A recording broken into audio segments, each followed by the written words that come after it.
Scholars, participants have been struggling to decode Bhagavad Gita, Ramayanam, and the basic Sanskrit scriptures since ages. One of my participants, she's from South Africa, and when she was 19, she purchased a book of Ramayanam and she has been keeping it on hold till she is 79 as of now. So when she was there in front of me, she was literally crying and she was wanting the scriptures to be decoded by her.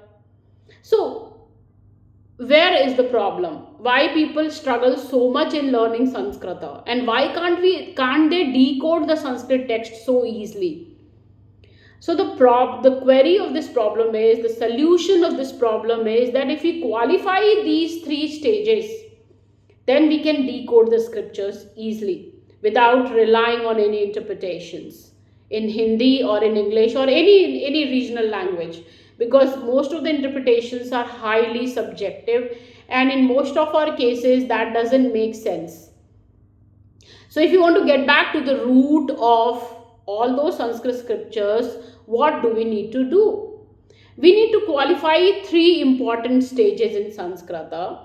One is learning the Sanskrit alphabets. Most of us believe that they understand the Sanskrit alphabets, but the reality is that they do not understand the Sanskrit alphabets. They have the blurred understanding. Do we really know that A is of 18 kind, R is of 30 kinds?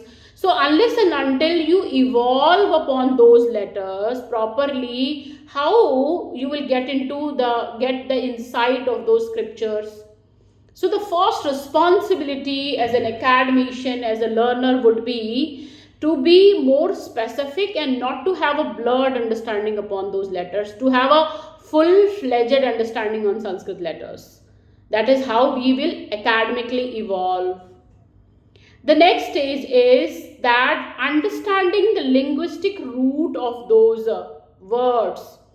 As we already know that Sanskrit is a Vishwa Bhasha, and it is something we have been theoretically knowing based on hearsay evidences.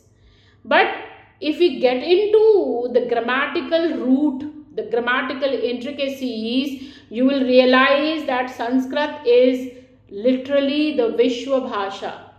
Rahul Sankrityayana, who was a great grammarian, who was a great literature person, in his book Madhyeshya Ke Prajatantra, he has specifically written that there are more than 2000 statements from Russia are straight away borrowed from Sanskrit text.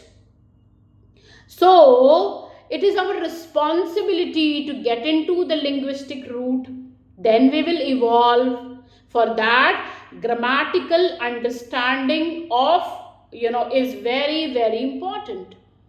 You need to hire a teacher for that, and you need to take this journey forward. So this is the second qualification which are needed to decode the text.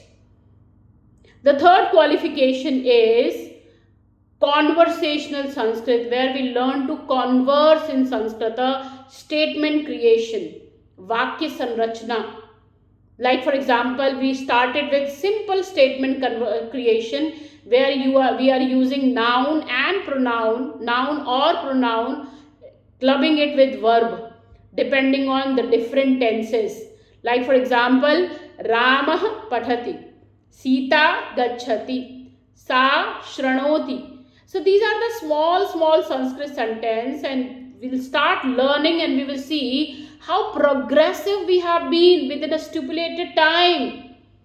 So buying the book at the age of 19 and expecting them yet to decode at the age of 79, this prolonged journey is not important. What we have to do is we have to strategically plan everything and act accordingly. That is why under Science of Sanskrit organization, there are so many popular Sanskrit participants who have taken their journey ahead independently. Some of them are teaching Sanskrit literature, some of them are teaching Bhagavad Gita. Why? Because they strategically, systematically followed the system. So if we are under the guidance of a coach who is strategically guiding all of us, we will be able to achieve the target of decoding the literature within a short span of time. It will not take much time. So this is what exactly I wanted to communicate. Thank you.